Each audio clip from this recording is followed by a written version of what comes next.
Iniciamos esta nueva edición de Hitos de la Historia. Hoy día vamos a hablar de libros. El que nos congrega en esta ocasión se llama Democracia Muerta. Es justamente de nuestro invitado, que ustedes ya ven en pantalla. Él está al estado junto a nosotros en otros momentos para conversar de otros libros. En este caso, como decíamos, de Democracia Muerta, Juan Pablo Luna, sobre la democracia en América Latina. ¿Cómo está, Juan Pablo? Gracias por aceptar la invitación. Hola Armando, mucho gusto estar de nuevo aquí.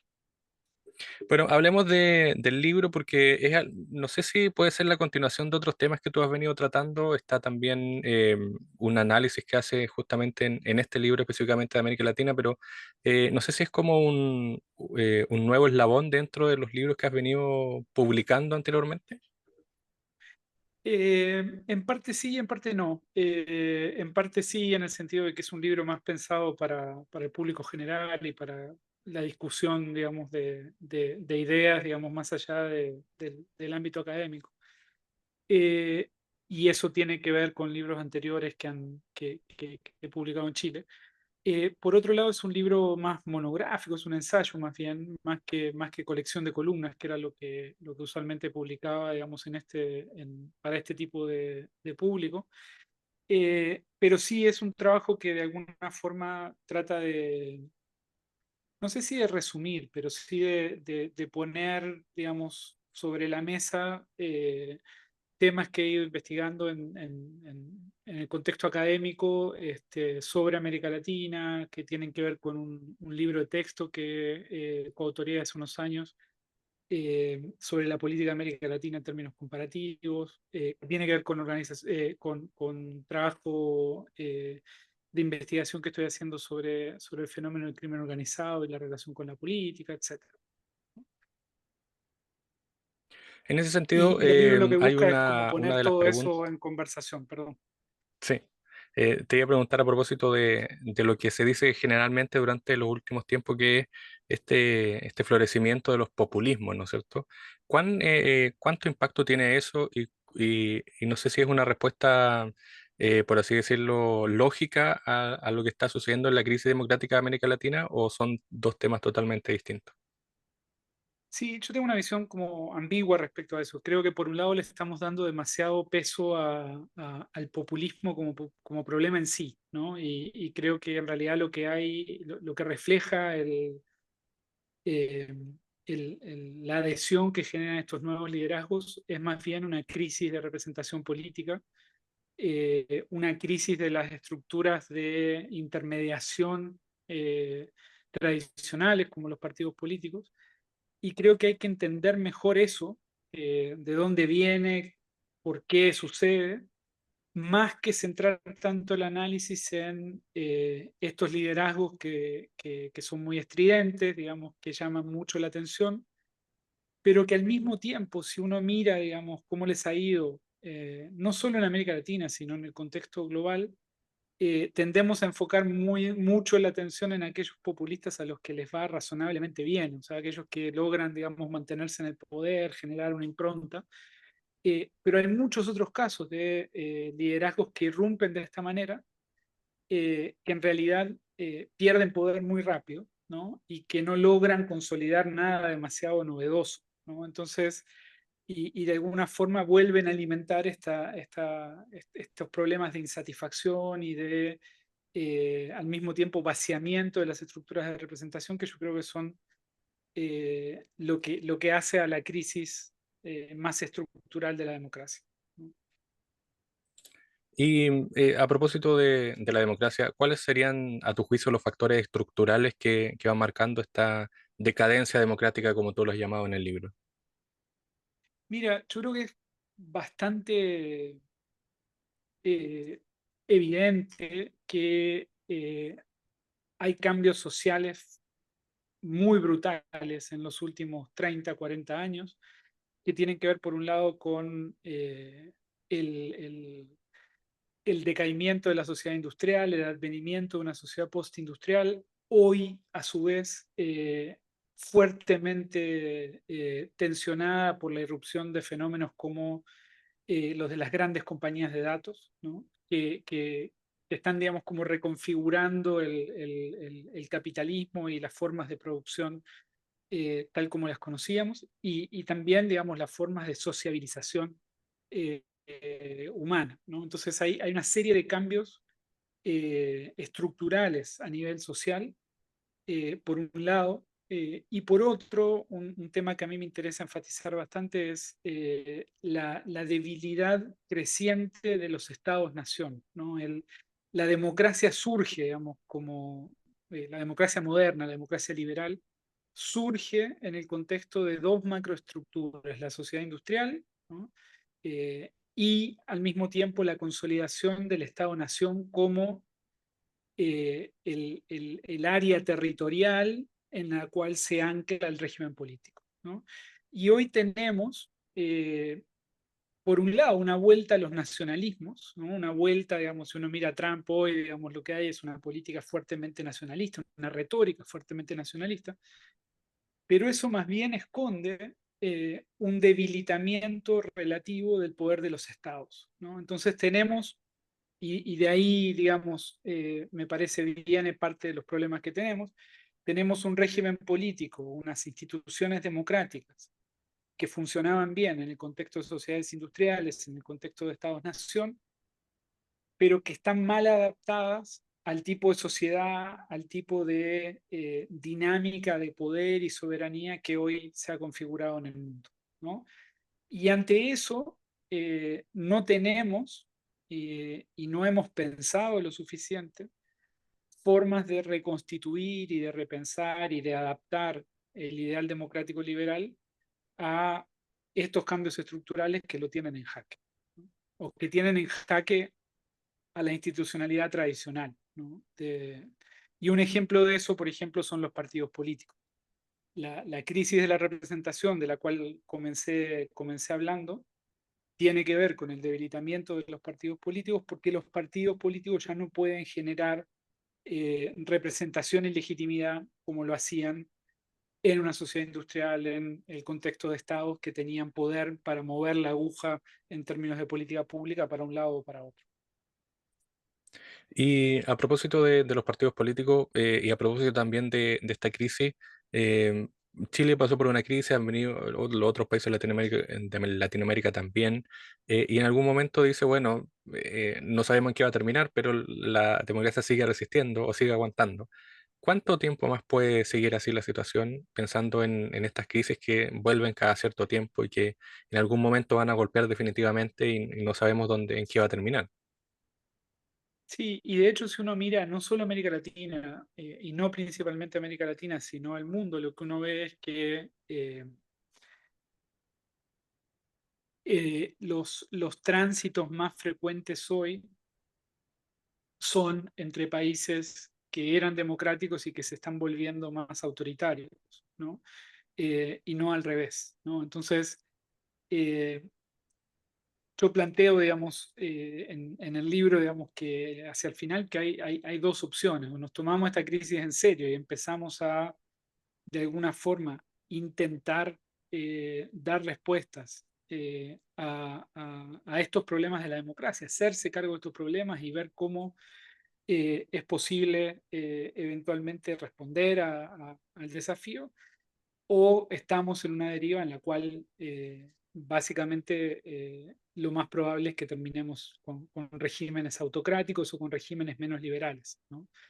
Eh, hay hoy, digamos, en el mundo contemporáneo es más difícil ver regímenes autoritarios duros como los del pasado, pero sí estamos viendo cada vez más democracias iliberales, regímenes en los cuales eh, los liderazgos hegemónicos o el liderazgo hegemónico atropella a otros poderes del Estado, vulnera eventualmente derechos de ciudadanía y instituciones que tienen que ver con la división de poderes, ¿sí? Que finalmente terminan, digamos, como reduciendo a la democracia a su esfera meramente electoral, ¿no? Siguen teniendo elecciones, pero esas elecciones eventualmente significan poco y al mismo tiempo le otorgan un poder casi sin límites a quien gana las elecciones. Ahora, parte, digamos, del argumento también es eh, ese poder que vemos sin límites, ¿no? En razón de esta deriva más autoritaria. Si uno mira, digamos, detrás del telón, si uno mira detrás, digamos, si trata de leer un poco entre líneas, también ve que hay fragilidades, digamos, de estos nuevos liderazgos, ¿no? O sea, si uno mira, por ejemplo, Trump hoy, eh, estamos en un momento en el cual todos estamos muy preocupados por lo que está pasando en Estados Unidos. Estados Unidos evidentemente está en una deriva como la que acabo de describir, y al mismo tiempo la popularidad de Trump ha comenzado a declinar bastante rápido después de haber sido electo, ¿no? Hay otros dos factores que yo diría están relacionados justamente porque uno con el otro finalmente se conectan, que es los mercados ilegales y el crimen organizado, ¿no es cierto? Ujú. Que en Chile ya lo hemos visto, que se ha ido expandiendo, pero que además este crimen organizado también sirve incluso a regímenes como Venezuela, que se han servido de ello. ¿Y cuál es el impacto que tienen directamente, ya no en la delincuencia, por así decirlo, sino en la democracia en sí, es decir, en el sistema propiamente tal? Sí, por supuesto. O sea, estamos en un contexto en el cual en América Latina, y no solo en América Latina, se han expandido fuertemente los mercados ilegales, que no son solo el mercado de drogas, ¿no? Hay múltiples mercados, digamos, que funcionan en torno a economías ilegales, a mercados ilegales, a actividades ilegales. Eh, y estamos en un contexto en el cual, y esto es sumamente importante, digamos, de pensar, me parece, lo que ha pasado es que la proporción de actividad económica de nuestros países eh, que tiene que ver con estos mercados ilegales ha venido creciendo en el tiempo en relación a la economía formal. Entonces vos tenés una economía formal, una economía legal, que muestra restricciones para incorporar a sectores relevantes de la ciudadanía, y tenés mercados ilegales, mercados informales, que eventualmente empiezan a incorporar económicamente, a prestar o a generar bienestar social, ¿sí? Más que lo que logra el mercado formal y el Estado, ¿no? Entonces acá hay en este avance lo que hay es un recorte y una erosión del poder del Estado. Y por eso yo hablaba también, digamos, de este factor como un factor relevante. Y en esa dinámica también lo que vemos es que quienes operan estos mercados ilegales tienen creciente capacidad de corromper, de capturar eh, eh, piezas de la administración estatal, ¿no? O sea, digamos, eh, pensemos en fronteras, en puertos, en policías, en sistema judicial, ¿no?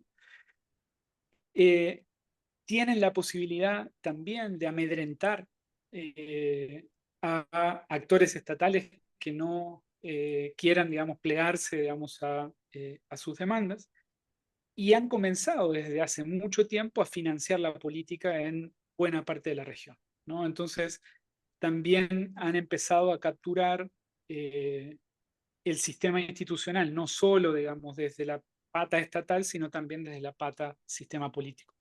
El otro día leía un reportaje, digamos, que, por ejemplo, si tú miras quienes hoy están llegando al plano nacional en términos políticos en México, eh, varios de ellos hace 20 años que están en la planilla de sueldos de organizaciones criminales a nivel local, ¿no? Entonces, estas organizaciones han venido invirtiendo desde hace mucho tiempo en comprar voluntad política, ¿no? Y comprar injerencia a nivel del sistema donde se toman las decisiones en nuestros países. Entonces tenemos una institucionalidad comprometida, tenemos una institucionalidad que puede hacer poco ante la irrupción y expansión de estos mercados, y eso de alguna forma genera un círculo vicioso en el cual se va erosionando más la capacidad estatal, se va erosionando más la capacidad de la política y de la democracia, de la política democrática de ofrecer soluciones a problemas que aquejan a la sociedad, ¿no?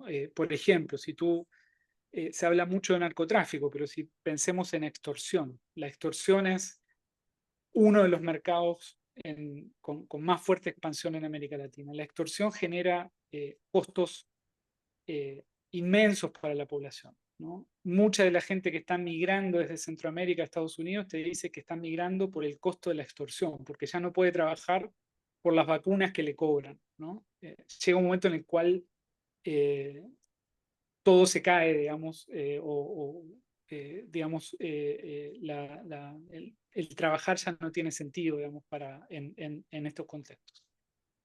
Y es en esos contextos donde surge o ha surgido respuestas como la de Bukele, ¿no? O sea, donde tenés un liderazgo que al mismo tiempo eh, viola derechos humanos sistemáticamente, eh, empuja una deriva autoritaria, pero al mismo tiempo es fuertemente valorado por la ciudadanía, es reelecto por la ciudadanía por un margen enorme, es un modelo a nivel internacional y esto tiene que ver con que logra solucionar el problema de la extorsión y el problema de los homicidios, que para los salvadoreños era básicamente un infierno desde hace 20, 25 años, ¿no?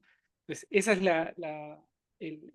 yo diría, el sustrato, digamos, estructural en el que este tipo de liderazgo prospera y se está haciendo fuerte en la región.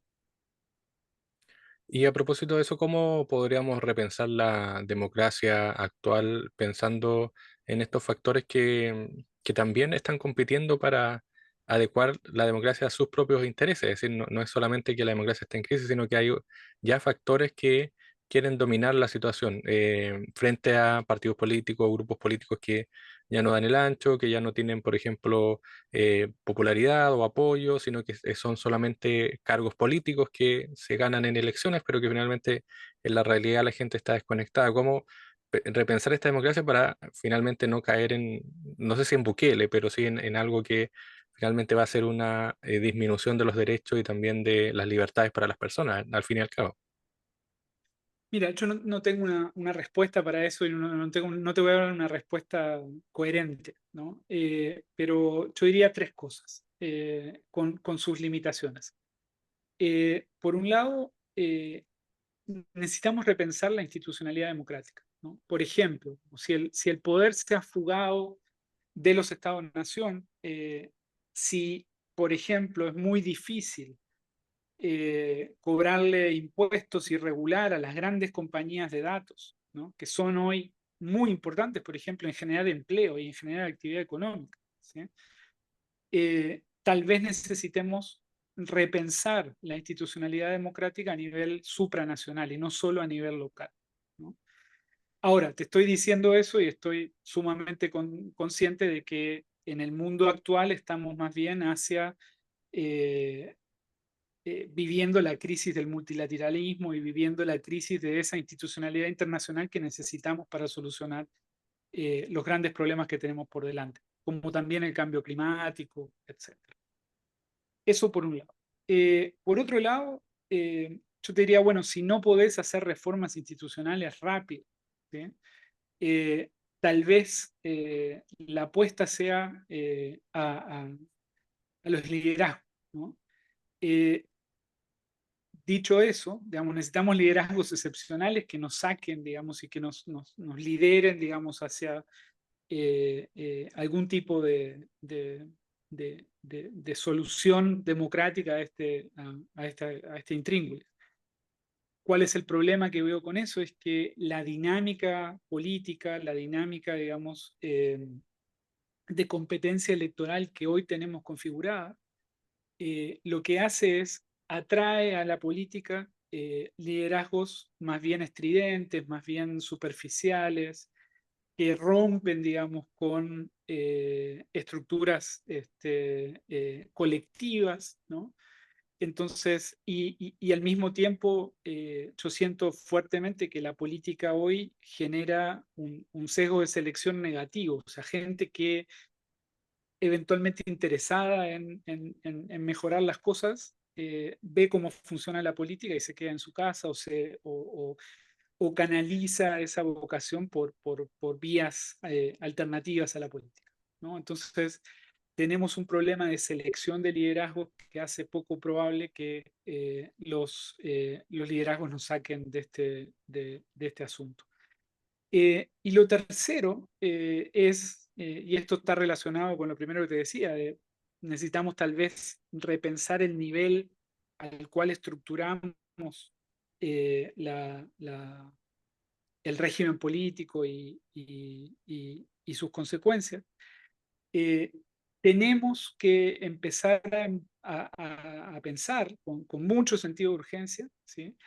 En algún tipo de arreglo institucional que funcione mejor en el contexto de las sociedades que tenemos, ¿no? Nosotros los politólogos siempre decimos, bueno, la democracia no funciona sin partidos políticos, pero los partidos políticos están muertos en buena parte del mundo, ¿sí? Donde no se han muerto es en países que son museos, como mi país de origen, Uruguay, ¿no? Pero es un museo, no es un modelo para nadie que lo pueda emular, ¿no? Lo que tiene Uruguay hoy es un pasado que le permite todavía mantener esas estructuras, pero esas estructuras también se están debilitando en Uruguay. Y no sabemos, ¿no? No hay una respuesta. Hay quienes han probado, por ejemplo, y han propuesto distintas soluciones algorítmicas, entre comillas, al problema de la democracia, ¿no? Innovaciones democráticas que integran eh, nuevas tecnologías, que integran, digamos, formas diferentes de articular, representar y eventualmente cristalizar intereses en la sociedad. Nada de eso eh, en los experimentos que se han hecho funciona del todo bien. Pero yo creo que tenemos que seguir empujando esa frontera del conocimiento para tratar de encontrar alguna alternativa a lo que de otras maneras va a ser una deriva autoritaria que ya tenemos en ciertas. Por último, Juan Pablo, a propósito de la realidad nacional e internacional, em, ¿cómo lo ves tú? ¿Hay, por así decirlo, un aumento en estos populismos y también en la crisis ahondada? ¿O podemos tener todavía esperanza de que va a haber algo que frene un poco esta situación o vamos necesariamente avanzando a algo que en algún momento va a explotar en América Latina y quizás puede ser también como esa época donde hubo un florecimiento de dictadura o hubo también todo el tema de la Guerra Fría, como estos periodos que se van dando históricamente? No sé si estamos viviendo en ese periodo o Sí, yo creo que finalmente estamos puede ser una realidad. sí, yo creo que estamos ante lo que yo trato de describir en el libro como una crisis duradera, ¿no? Las crisis usualmente son crisis cortas, o sea, las crisis son por definición intervalos cortos entre periodos de estabilidad. Y yo creo que lo que hoy tenemos es que la crisis se nos ha vuelto permanente. Y en esta permanencia uno tiene alternancias entre distintos tipos de fenómenos, ¿no? Pero mi impresión es que, lo que caracteriza este momento en América Latina es la falta de legitimidad y falta de vertebración social de un descontento muy constante, ¿no? Y yo diría, lo que hace permanente esa crisis es la incapacidad de distintos, eh, digamos, intentos de solución por interpretar, traducir y eventualmente reflejar ese descontento social desde las esferas del poder, ¿no?